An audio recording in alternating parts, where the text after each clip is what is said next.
Nakakainis talaga mga kabataan ngayon eh. Akala mo kung sino na silang mga marurunong sa buhay. Kaya na nila buhayin yung sarili nila.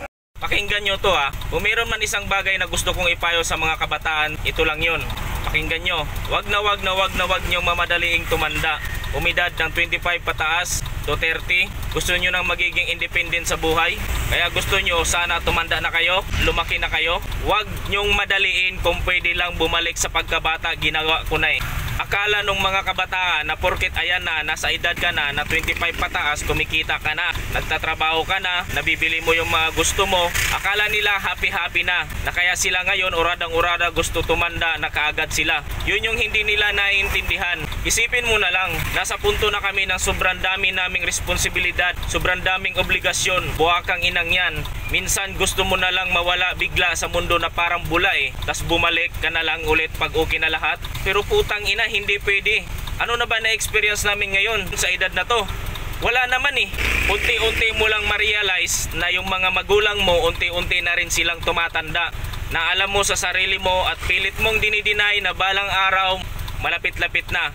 Na wag naman sana. Iiwan na nila tayo sa mundong to. Yung mga magulang na sinasagot-sagot natin nung mga bata pa tayo, hindi natin naiintindihan yung struggles nila. Na kapag hindi na tayo napagbigyan sa mga gusto natin, tayo pa yung galit. Oo, yun ang realidad. Nalalapit na yung mga panahon na balang araw hindi natin sila makakasama. Oo, may trabaho ka.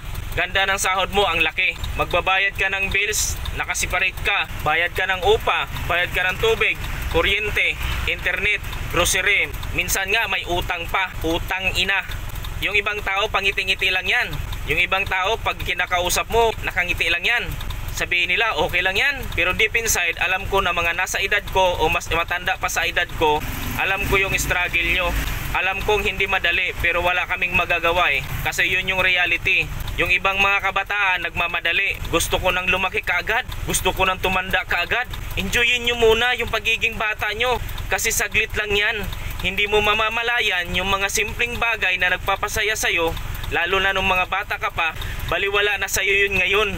Na hinihiling mo ngayon na sana ganun lang din kababaw yung kaligayahan ko. Gaya nung bata pa ako. Nakuha nyo? Huwag kayong magmadali. Enjoyin nyo muna yung mga bagay na meron pa kayo habang bata pa kayo. Respetuhin nyo yung mga magulang nyo.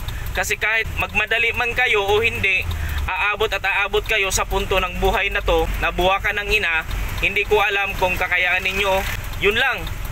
Kung nagustuhan nyo tong video na to, please like, comment, and subscribe. Maraming salamat sa iyong panonood. Peace out.